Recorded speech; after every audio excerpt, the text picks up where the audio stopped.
That toweringly tedious, useless TV series on Netflix, telling us how to make things like ice cubes, giving us recipes for ice cubes, and how to sprinkle dry flowers. Please welcome the incredible, beautiful, effervescent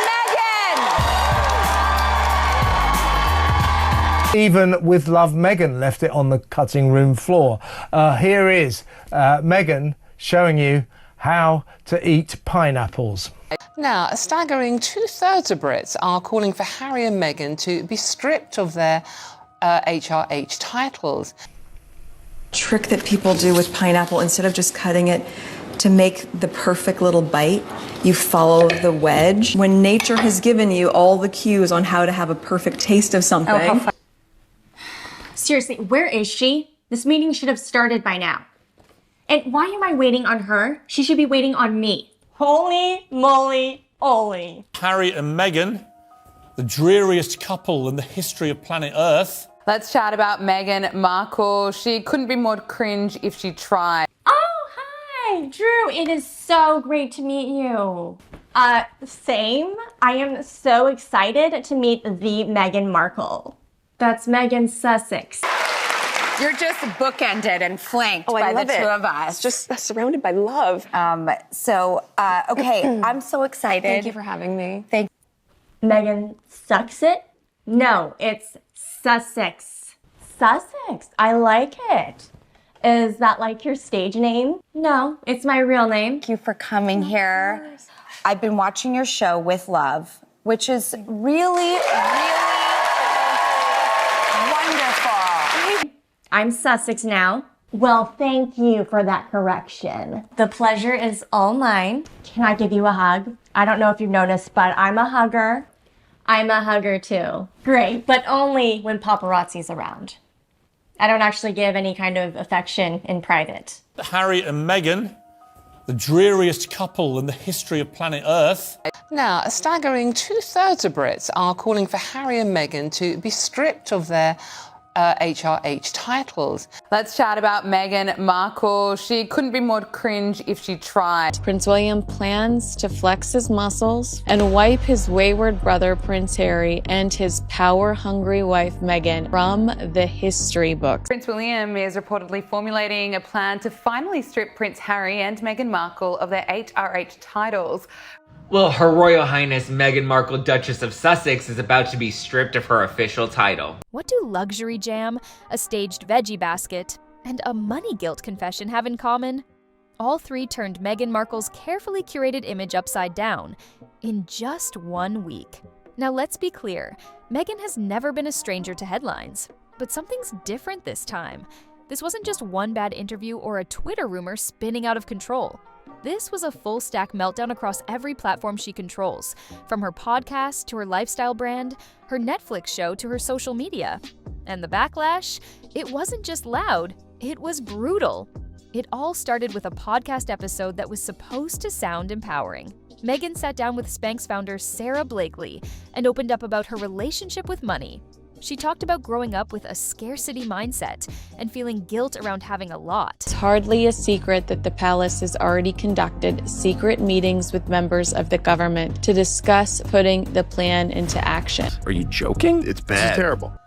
On paper, it sounds thoughtful, real, human. But that's not how the internet took it. Within hours, critics were calling the comments out of touch, saying it's hard to hear about financial guilt from someone living in a $14 million Montecito mansion.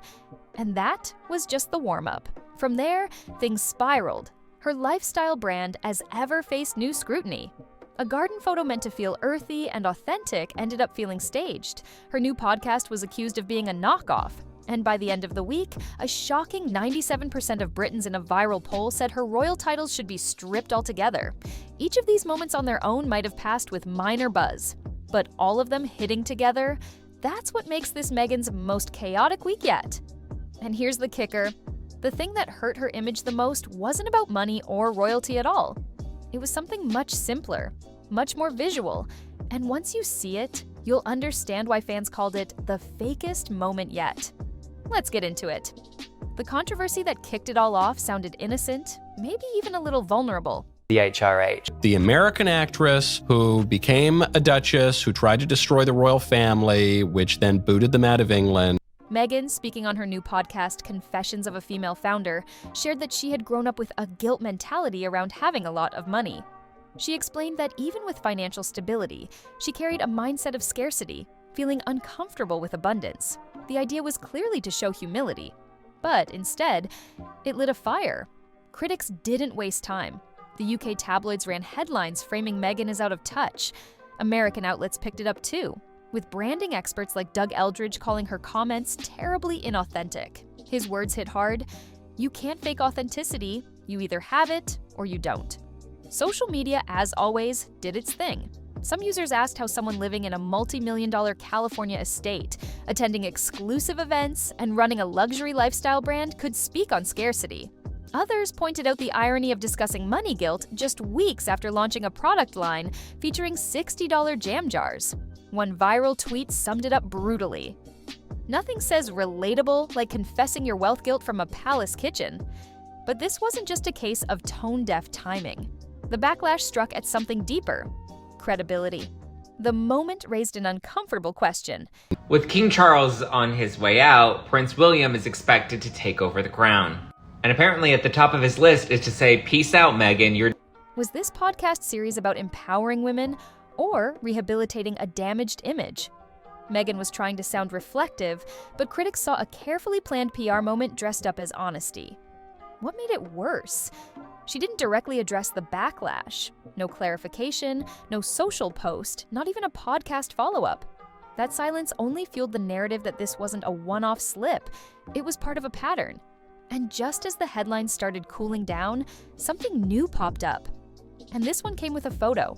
Because if people thought the money guilt line was hard to relate to, what came next made followers question if anything they were seeing was real. Just when things seemed like they might quiet down, a single photo flipped the narrative from tone-deaf to totally staged. On June 1st, Meghan's lifestyle brand posted a charming garden shot on Instagram. It featured a wooden basket overflowing with vegetables: zucchini, carrots, fresh herbs, and her beloved beagle guy sniffing around like it was straight out of a slow-living Pinterest board. The caption hinted at a peaceful afternoon harvest from her own backyard. Done. And he plans to formally strip Meghan Markle of her royal title. At first glance, it was picture perfect, but internet sleuths didn't buy it. Within hours, fans and critics alike zoomed in on the details. Many pointed out that several of the vegetables shown, especially the produce in front, were out of season for California gardens in late May. Some even claimed they recognized packaging stickers still attached to one of the zucchinis. And just like that, the hashtag #VeggieGate was born. The Daily Beast ran a headline that said it all: Meghan humiliated online over allegedly fake garden photo. The comment section exploded with jokes, memes, and comparisons to other celeb authenticity fails. One user wrote, "She's giving farmers market vibes, but forgot the seasons." Another simply posted, "The only thing growing in that garden is PR spin." And it wasn't just the public having fun at her expense. PR analysts started weighing in, noting how damaging even a seemingly small, staged photo can be for someone whose entire brand is built on honesty, wellness, and down-to-earth living. When a photo meant to show simplicity ends up screaming strategy, it starts to erode trust. Making things worse? Comments were quietly disabled on the post within 24 hours. No acknowledgement, no correction, no humor. Oh, okay. Can I give you a hug on the show? Yes, of course. I'm not that big of a monster. Fantastic. But you're limited to one hug max. That silence made it feel like the brand was more interested in control than conversation. And it all tied back to a bigger question. If the garden shot wasn't real, how much of the lifestyle branding is? Because next up, people began looking at the rest of Meghan's authentic brand. And that brought us to As Ever. A company built on transparency was now facing a different problem entirely: a shop window full of nothing. Meghan's lifestyle label As Ever launched earlier this year with sleek packaging, pastel branding, and a promise of mindful, intentional living. It had the right aesthetic, the right tone, even the right celebrity endorsements. But then something strange happened. Nothing. By early June, fans began to notice that the brand hadn't restocked any of its original products, including the viral strawberry jam, for nearly 2 months. No new flavors, no teasers, no newsletters. The website sat unchanged like a showroom frozen in time. And that silence didn't go unnoticed. Newsweek was one of the first to report on the brand's unexpected stall. Marketing experts chimed in, warning that without regular product drops or even communication, momentum would fade. And with it, customer trust. In the world of lifestyle branding, hype is oxygen. And right now, As Ever was running out of air. Then came the Fast Company interview. They go together. To me, it is thoughtfulness, behavior. Yep. How we show up for each other, how we invite people in. I feel like once I'm with someone, I mean, I like to connect. I might, I've heard you like to connect. Octopus, I really do. In what was meant to be a light promotional piece, one of Meghan's team members mentioned, almost casually, that the next launch might not arrive until 2026. Fans were stunned. 2026? That's nearly 2 years of dead air in an industry that thrives on monthly engagement. Worse still, people began connecting the dots between As Ever and the earlier VeggieGate incident. If the garden shot felt staged and the store shelves were basically empty, then what exactly was being sold here? It started to seem like the brand was less about products and more about image. Social chatter picked up again. Posts asked, "Is As Ever even a real brand or just another photo op?" Another user joked, "At this point, the jam has gone as quiet as her Spotify deal." To Meghan's credit, there's no evidence of financial missteps or failed logistics. But perception is everything, and As Ever, once seen as a potential Goop-style empire, now risks looking like a passion project stuck in pause. And just when fans hoped her podcast would steer things back to substance, that too got caught in the crossfire. Because the same show that launched the money guilt controversy, it was about to face something even more awkward: copycat accusations. Just as the dust from money guilt and As Ever was starting to settle, Meghan's new podcast found itself under fire for all the wrong reasons. Confessions of a Female Founder, her latest venture in collaboration with Lemonada Media, launched with solid press coverage and high-profile guests.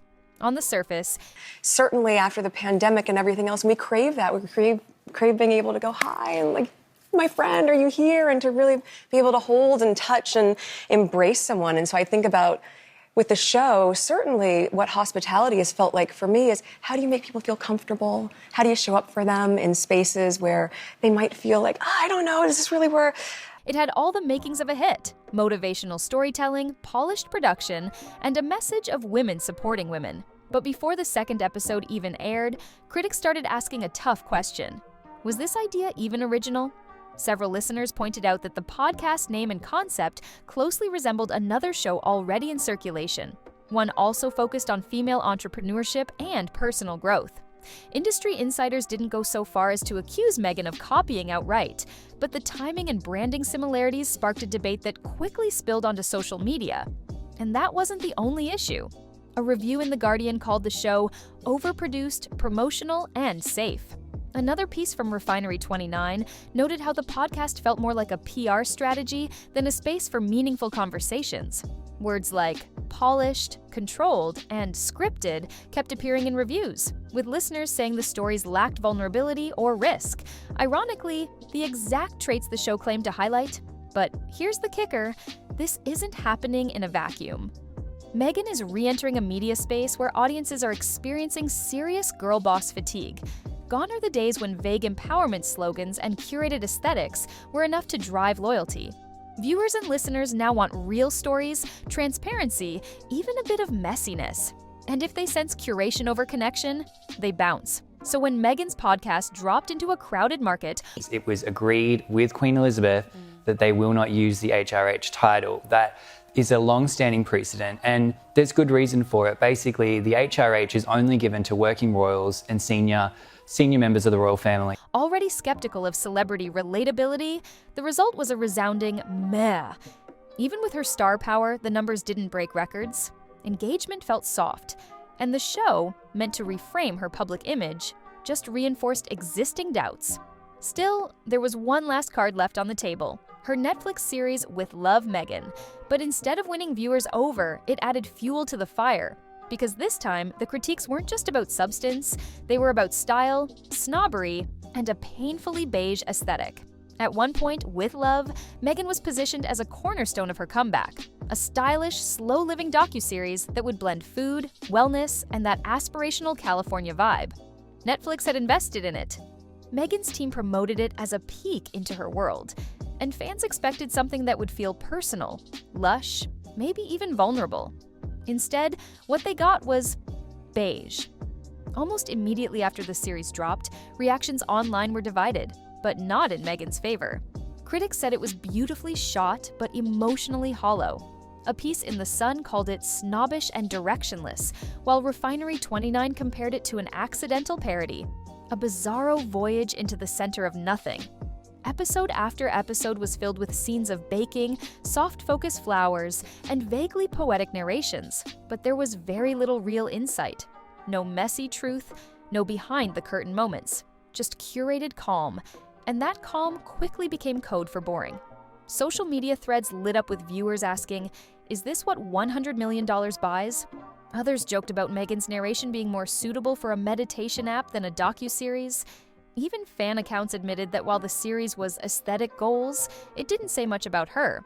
There was no new angle. No surprise. The hypocrisy is beyond anything I've ever seen. He's a duplicitous, self-centered, vile, disloyal hypocrite. Netflix hasn't released official viewership numbers yet, but rumor has it that episode drop-off rates were steep after the first two. The initial intrigue wore off fast, and the audience left feeling like they'd watched a very long commercial for a brand that didn't fully exist. Worse, the show did nothing to combat the growing PR over personality narrative that had already been building from As Ever and the podcast Backlash. Instead, it reinforced it.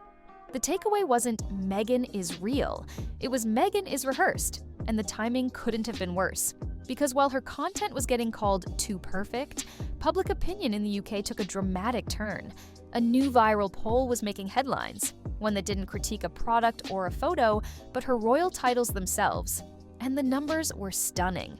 Just when Meghan thought the criticism couldn't get louder, a poll out of the UK blasted through the headlines. And this time, it wasn't about her Jam podcast or TV show. It was about something far bigger, her royal identity. A new online survey conducted by Express UK and later picked up by the New York Post asked a simple but loaded question: should Prince Harry and Meghan Markle lose their royal titles? The response? A jaw-dropping 97% said yes. That's not just backlash. That's a full-on revolt.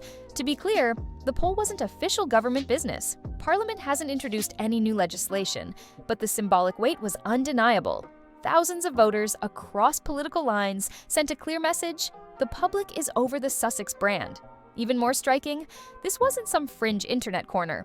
Major outlets covered it. Brat, to be honest, and very, very entitled. Harry and Meghan, they have an issue when it comes to their memory and when it comes to the truth. Take me out back and shoot me, okay? Just end my agony now. Royal commentators discussed it on national TV. And conservative political figures, some of whom had already called for a title review, used the poll as ammo to reopen the debate. The reaction from Meghan and Harry? Radio silence. And that silence only added fuel to the fire. Critics pointed out how quickly Meghan speaks out on things that align with her narrative, but when uncomfortable truths emerge, she retreats. The disconnect between the glowing lifestyle aesthetic and the public's frustration has never felt wider. It also resurfaced an earlier rumor that Prince William had privately urged King Charles to review the couple's title usage, especially when tied to commercial ventures. While never confirmed, that rumor suddenly didn't sound so far-fetched, because when 97% of voters are asking for a change, the palace can't ignore it forever. But here's where things took a turn. While the media continued dissecting the poll, a different kind of criticism began to creep in, one that hit even closer to home. Meghan had recently described motherhood as overwhelming and exhausting. Honest, right? But critics quickly fired back, asking, how exhausting is parenting when you have full-time staff? Just like that, the narrative shifted once again, this time from public to personal. As Meghan's week unraveled, one last moment hit a nerve that's hard to shake. In a recent podcast clip, she opened up about the struggles of being a working mom. She said she often feels overwhelmed, managing her kids, career, and personal life all at once. In her voice, there was a clear attempt to relate, to speak to everyday women who juggle it all. But almost instantly, the comments poured in. Overwhelmed? With a full-time nanny, private security, and a team of staff? One viewer asked. Another wrote, "I'd love to be overwhelmed in a $14 million mansion." It wasn't that people were mocking the idea of a mom feeling tired. It was about context. And once again, Meghan's attempt to be seen as just like us was undermined by the reality of her lifestyle. When she tries to sound humble, it comes off calculated. When she tries to show vulnerability, it lands as strategy. And this latest moment didn't reset her image, it sealed a pattern. For many, this wasn't about a single podcast, photo, or product delay. She is relentless, she is shameless, and she is exhausting. You are not a successful female entrepreneur. When the stakes are this high, doesn't it make more sense to hear our story from us? It was about credibility slowly slipping away. One misstep can be forgiven, but 5 in 1 week? That starts to look like a brand in crisis. This past week didn't just bruise Meghan's public image, it exposed deep cracks in the foundation of her entire brand. From money guilt to staged photos, from a stalling business to a show no one finished watching, every piece told the same story. Something isn't clicking. And maybe that's the real takeaway. In a world where authenticity is currency, perception is everything. And if the public stops buying the narrative, no amount of PR polish can save it. The question now isn't whether Meghan will speak again. It's whether people are still listening.